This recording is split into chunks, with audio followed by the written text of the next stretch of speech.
Howdy, y'all. And we got a show for you with Romelle Taday giving us the latest Hollywood buzz, Aidan Hall delivering a thrilling top 5, Isaac Whatley enlightening us with a director spotlight, and much, much more.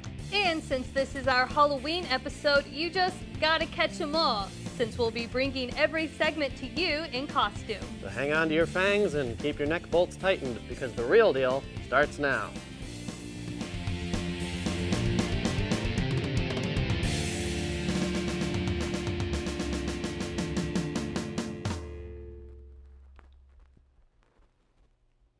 Hello, and welcome to The Real Deal, Ball State's one and only entertainment news show. I'm Kaylee Russell. And I'm Connor Fack. This is a week that all our favorite creepy creeps and happy haunts come out to terrorize and entertain, with classics remembered and newbies welcome in our ever-growing fascination with the media of Halloween. Who knew dead people could be so interesting? Morticians, I think.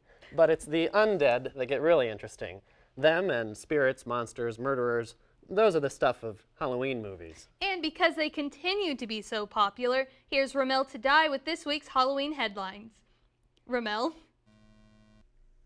15 years since Charm's Halliwell sisters first cast their spell on us, and if CBS has anything to say about it, The Power of Three could find its way back to our television sets. That's right, EW has confirmed that CBS TV Studios has given a script deal to a reboot of the popular WB series, which ran for 8 seasons from 1998 to 2006 and starred Shannon Doherty, Holly Marie Combs, Alyssa Milano, and Rose McGowan as the powerful witches who use their powers and one very helpful grimoire to fight evil.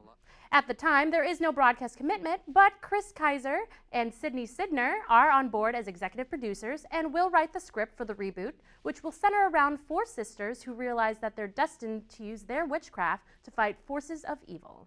The Tannenbaum Company will also executive produce.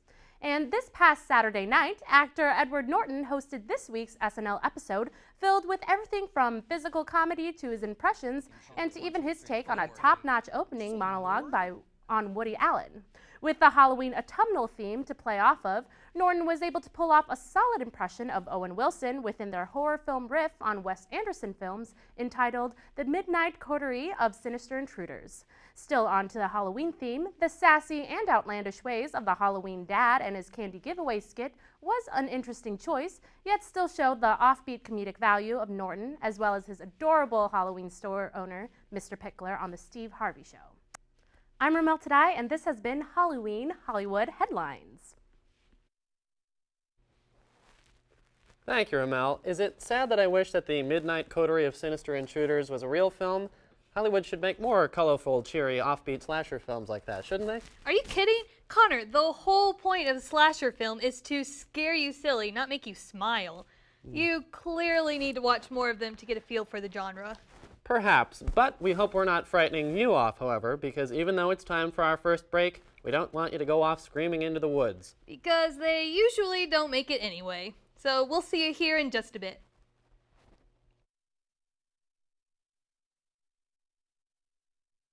The Big Rock Candy Mountain. Piece of cake. Cloudy with a chance of meatballs, too.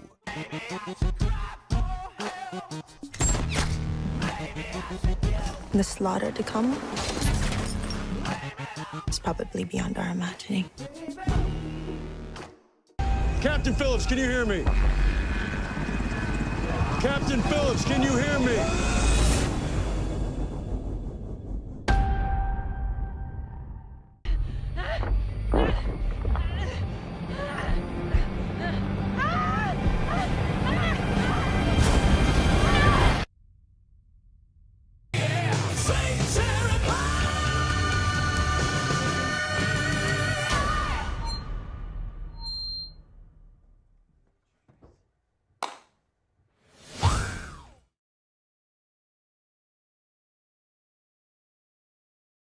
Welcome back. Kaylee, when you think of the master of suspense, who comes to mind? Alfred Hitchcock, of course. Mm-hmm. And suspense is all about keeping people on the edge of their seats, right? By making people guess what comes next. A countdown, if you will. I suppose. And who here at The Real Deal is the master of counting stuff down? Aidan Hall. Exactly. And tonight you're in luck because for this edition of the Top 5 Hitchcock and Hall are the same person. Take it away, Hitch. Good evening, ladies and gentlemen. Tonight I have a true delight. A list of the top 5 variety. A list of spine tinglers and nail biters. A list of dubious killers and enrapturing scenarios. A specific list of moving pictures. A list of the top 5 psychological thrillers. Number 5, The Experiment. How do we tell the monsters from the men? We lock them up together, of course. We give them power over their companions, and we watch the grisly results. In The Experiment, starring Forrest Whitaker and Adrian Brody, a barn is turned into a makeshift prison, and we get to watch the prisoners and the guards slip into the madness of their roles marvelously. Number 4, Memento. What are we meant to remember, and how much of what we remember is even real? We pain ourselves with these questions as we relish in Guy Pearce's unraveling of his life in the form of a developed photograph. There is no rhyme or reason to the chronological shifts until the very end, leaving you on the tips of your seats waiting to find out who John G. is. Number 3, It. Clowns. Truly terrifying creatures. Their whimsical frolicking plant seeds of fear deep inside of us, and when a monster feeds upon these fear fruits, a truly delicious film is produced. Created by the devilish Stephen King and placed in the malicious locale of Maine, this delightful film tells the tale of childhood friends plagued by the big top abomination that is the clown It, played by Tim Curry. However, it is the inner turmoil of the characters that adds to this wonderful tale. Number 2, The Silence of the Lambs. When you find yourself cheering for the freaks and murderers, how are you any better than these intimidating creatures? We are plagued with this question all through Silence of the Lambs, as we find ourselves cheering for the enrapturing Anthony Hopkins as the infamous Hannibal Lecter. I am not better than any of you in this regard, as I find Hannibal stealing my attention time and time again in this twisted flick. And at number 1, Primal Instinct. When a young actor has everything to prove, he'll take any role and dedicate his life to it. And we receive a delicious treat of Edward Norton in his very first film as a murderer with a twist. Now an attorney must pluck the feathers of deception and complexity from his body and leave him for us as a bird ready to be cooked. The film is beautiful and for the first role of Norton, highly watchable. The film also stars Richard Gere and has you guessing until the final credits roll. And there you have it, my dear viewers, the top 5 psychological thrillers. I warn you, the journey to madness begins with one step, and we never know when we take it. Good night, dear viewers, and enjoy the rest of the show. Back to you, Kaylee and Connor. Thanks, Aidan. Connor? Connor! Oh, sorry. I was just a little psyched out. Very funny. I thought so. In fact, that's a reminder that Halloween need not be entirely frightening after all. Just because a movie is set in October and has ghosts and ghouls aplenty is no reason that viewers still can't have a good laugh. With a look at these more jolly frights, here's Brad Morrison with the segment, What a Screamer. Halloween movies don't always have to involve blood, gore, and crazy killers coming back from the dead to kill your entire street. Halloween movies can be funny and witty and give a howling good laugh. Shaun of the Dead, the Scary Movie series, and Ghostbusters are all some of the classic comedic Halloween movies that everyone loves. One of my personal favorite Halloween comedies is a little movie I like to call Hocus Pocus. It may not be in the greatest films ever made category, but every year around Halloween it always makes me laugh. The 1993 cult classic stars Bette Midler, Kathy Najimy, and Sarah Jessica Parker as the Sanderson sisters, 3 witches who return 300 years later to suck the lives out of the children of Salem. Midler stars as eldest sister Winifred and proves that funny never dies, or, in Hocus Pocus's case, grows old. The film was nominated for several Saturn and Young Artist Awards, with Thora Birch, who played kid sister Danny in the film, winning Best Young Actress in a leading role. The film today has achieved cult status and lives on throughout DVD sales in the 13 Nights of Halloween special on ABC Family. Another great Halloween comedy and cult classic is the wonderfully funny Rocky Horror Picture Show. I feel like Halloween just wouldn't be the same without this hilarious musical that takes inspiration from the science fiction and B movies of the late 1940s through early 1970s. Rocky Horror, for those who haven't seen it, is a musical, horror, sci-fi, comedy hybrid starring Tim Curry, Susan Sarandon, Barry Bostwick, and, wait for it, Meatloaf. It is about a couple, Sarandon and Bostwick, who get a flat tire and find that their only available means of shelter on the rainy, terrible night they're having is in an old Transylvanian castle, where the annual Transylvanian Convention is being held. Hilarity and comedic moments continue throughout the night with music that will have you time warping even after the film is over. The film has one of the highest fan followings of all time and is the longest running theatrical release in film history. Now, Halloween also brings out the funny in a different way, with really ridiculous movies. One movie, or movie series rather, that is so ridiculous that I can't take seriously at all are the Child's Play series involving a little doll known as Chucky. The film is centered on a serial killer's soul going into a doll, and the doll coming to life and killing people. If the summary of the film isn't enough to leave you laughing, at how ridiculous it is, the movie won't leave you disappointed. The film spawned 5 sequels and achieves the typical grotesque, raunchy, slasher film status.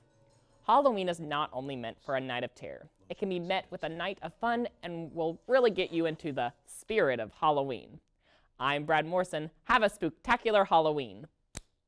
Thanks, Brad. You really let those films out of the bottle. I'd use a wish or two to see them. Gotta love the magic of the movies. You can wish all you want. I think I'll just stick to renting them online.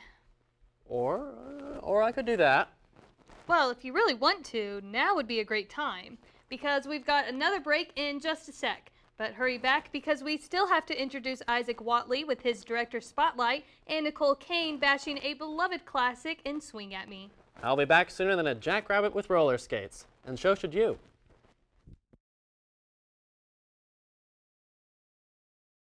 Thanks for staying with us. You get your frightening faves online yet, Connor? I sure did, little lady, I sure did. And most of them sure have some impressive talent involved both behind and in front of the scenes. Right. So, with the look at one of Hollywood's great masters of making us squirm in our seats, here's Isaac Whatley with a director spotlight. For this week's Halloween Spotlight, let's take a look at some of the horrifying and thrilling films of director James Wan. This Australian director and producer is a true maker of scary movies, as a majority of his successful films fall right into that category. Wan's first successful franchise redefined horror stories as he brought the Saw movies to the screen. Anyone who has seen the Saw films will tell you right away that the movies keep you on the edge of your seat and have the potential to really creep you out. With 6 films in the series and a 3D movie to wrap it up, there is no doubt that these films have been creating scares since the franchise's start in 2004 all the way to its completion in 2010. The series has its own style of fright, as each film includes helpless victims that find themselves trapped in a horrifying situation where they must reevaluate their beliefs and decisions and oftentimes cause pain to themselves and others to escape certain death. The films are known for their use of explicit gore and effects that not only add to the scariness of the movie, but also push the boundaries for what you could expect to see in that kind of film. Wan's interest in the horror film did not stop with the Saw franchise, as we take a look at some of his more recent successful films that were released in theaters. These films include the popular movie Insidious in 2011 and its sequel Insidious Chapter 2, along with The Conjuring in 2013. These films present frightening stories that might cause someone, after just watching one of them, to think twice about walking into a room alone. At least that's how I felt. While these films bring the same amount of terror to the screen as the Saw franchise, they are very different in their style. The Insidious films and The Conjuring take a step into the supernatural world with elements that include spirits, communication with the dead, and everything else paranormal. This is a huge turn from the Saw franchise, as the Saw films did not include any supernatural elements, causing one to realize that though the situations in the Saw films are a little far-fetched, they could actually happen, which is most frightening in my opinion. But the Insidious films and The Conjuring definitely do their part at bringing a feeling of realism to the audience, as they are said to be based on true events, which really makes a person wonder what some of those mysterious noises are that come from the refrigerator in the night. The films aren't packed full with frightening images every second of the story, but rather keep the visual aspect of the film to a minimum, This means that one can expect to feel a sense of anxiety and intense curiosity as characters find their way through the plot. With scary music added over the film and different lighting effects, just watching a character navigate through a dark hallway can be just as, if not more, frightening than seeing the actual monster that's being hidden. In the instances where a frightening image is shown, however, Juan really makes sure that the audience gets a true terrifying experience by using incredible special effects and makeup.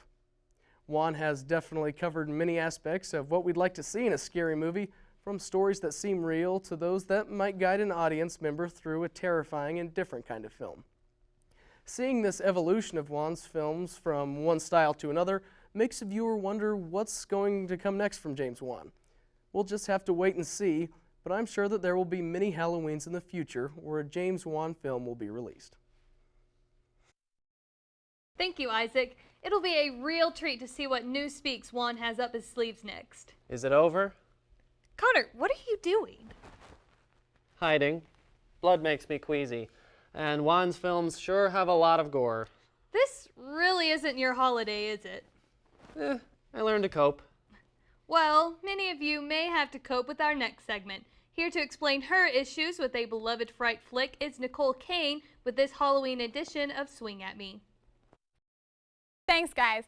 Now, with Halloween right around the corner, everyone is probably breaking out all of their favorite Halloween movies. However, a Halloween movie that people seem to love the most is one I despise the most: Disney's Hocus Pocus. The film takes place in Salem, Massachusetts during Halloween and centers on the legend of the Sanderson sisters, who are the town witches who take the youth away from a young girl and kill her, and then they turn her brother into a cat. Centuries later, a new kid from California with his crush and little sister end up breaking the curse, causing the witches to return from the grave, hoping to enact their revenge and gain immortality. This movie is a failed attempt to grab the teenage audience with an overwhelming amount of innuendos. It tries way too hard to interest an older audience. And the plot is extremely played out. New boy moves in, falls in love with girl, gets into a heap of trouble, and somehow miraculously saves the day. The only twist is that the witches are trying to kill his little sister. Throughout the movie, it becomes obvious that the 8-year-old and the magical talking cat are the only characters with any common sense. The most apparent example is the fact that the brother tried to look cool in front of his crush and lit the magic candle and got everyone into this mess. As far as casting goes, I will admit Bette Midler and Sarah Jessica Parker were good choices, but I really don't think their acting abilities were shown well enough with the flat, stereotypical characters they had to portray. And the special effects were only okay as well.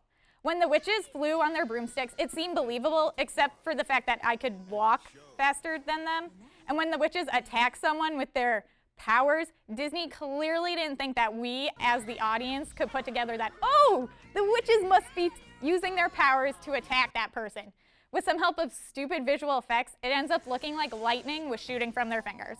I cannot get over how idiotic it looked. Like, who was the person that decided that? The ending is cliche, good defeats evil, boy gets girl. Let's just say we get the picture. And it ominously ends on the spell book appearing to be hinting at a sequel. However, with 10 years gone by, there hasn't been one. And let me just say, thank goodness. I could barely get through the first one. How did they expect me to get through a second? On my list of Halloween films, Hocus Pocus is number 1 on Don't Even Watch. I'm Nicole Kane, and this has been Swing at Me.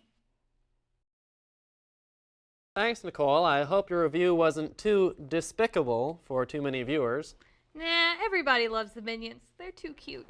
I suppose. Now, even though the sun of the next program is about to end our bewitchingly good time together, make sure you stick around for a final word from Kaylee and I as we share with you some of our favorite Halloween-themed films. This treat will be no trick, so we'll see you in a few.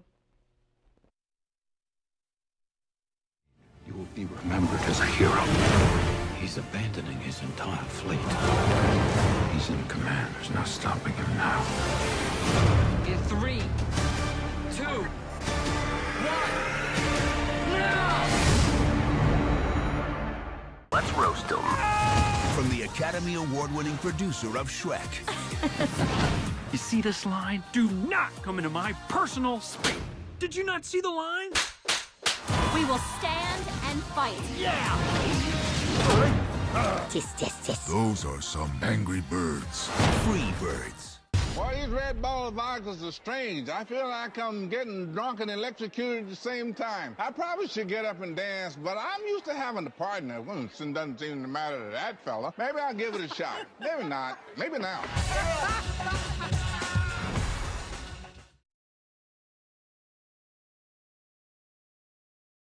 Hi!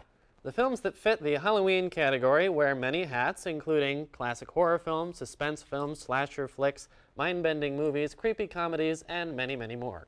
Films featuring elements of death and the supernatural are as old as cinema itself. So naturally, there's a lot of choices if you're looking for something new. To help with that choice, here's our recommendations of our favorite Halloween films. In the spirit of Halloween, there is no better movie to watch than the 1978 film Halloween. The first installment of the Halloween franchise, this movie basically ignited the slasher horror genre. The movie begins with 6-year-old Michael Myers murdering his older sister on Halloween night in Haddonfield, Illinois. 15 years later, on Hallows Eve, Myers escapes a psychiatric hospital and soon begins stalking a high school student named Laurie Strode. Played by Jamie Lee Curtis in her film debut, Strode encounters Myers on Halloween and, well, you'll just have to watch the movie for yourself to see what happens. Watching this movie as a kid made me a little terrified of sadistic killers wearing creepy painted Shatner masks. But all that aside, I love this movie. Directed and scored by John Carpenter, this movie is really great because of the frightful musical score and the use of the first-person camera, which showed Myers' point of view. Halloween used minimal gore, but a whole lot of suspense. Those nail-biting moments and tightening of the covers are what make watching Halloween movies great. And Halloween is a classic, so I urge you to rent this movie right now. Turn off the lights, cuddle up with your stuffed bear, and enjoy. I don't think I would watch Halloween alone. I'm sure you could assemble a posse of friends to join you, Sheriff. Well, the more the merrier, I say, especially if, like me, you like to keep things on the lighter side. One of my favorite fall-time flicks certainly has suspense of its own, but spends more time delivering uproarious laughs. And what film is that? Frank Capra's 1944 comedy classic, Arsenic and Old Lace. Originally a hit Broadway play before its adaptation to the silver screen, it stars Cary Grant as Mortimer Brewster, a well-known authority on debunking the myth of traditional marriage, who just happened to get married to his dream girl that afternoon. Halloween afternoon, mind you. And just before the couple embarks on their honeymoon, Cary Grant's character stops by his childhood home to bid farewell to his 2 elderly aunts. There, things take a macabre turn when Mortimer accidentally discovers a corpse hidden in his aunt's window seat, forcing to explain their bad habit of putting lonely old men out of their misery by poisoning them with wine laced with cyanide and arsenic. The bodies, naturally, are all buried in the basement. And things get just wilder as the characters pile into Mortimer's world, including one of his brothers that thinks he's Theodore Roosevelt, literally, another that's on the lam from the authorities after an international crime spree, and another that is an accomplice of the brother that is an alcoholic played by the famously creepy Peter Lorre. And of course, the bumbling cops around have not got a clue. The film is far from gory, being made in the 1940s, and with the man behind it the same guy that did It's a Wonderful Life, but it's masterfully paced, and there is no shortage of thrills between all the laughs. Cary Grant once again displays his abilities to excel at both comedic and dramatic roles, and after 70 years, Arsenic and Old Lace is just as potent as it ever was. So if you're looking for a milder fright, you can't go wrong with this one. And that wraps it up for us this week. Be sure to check out our Facebook and Twitter pages for updates on all things entertainment. I'm Kaylee Russell. And I'm Connor Fack. We'll see you next time, and have a very happy Halloween.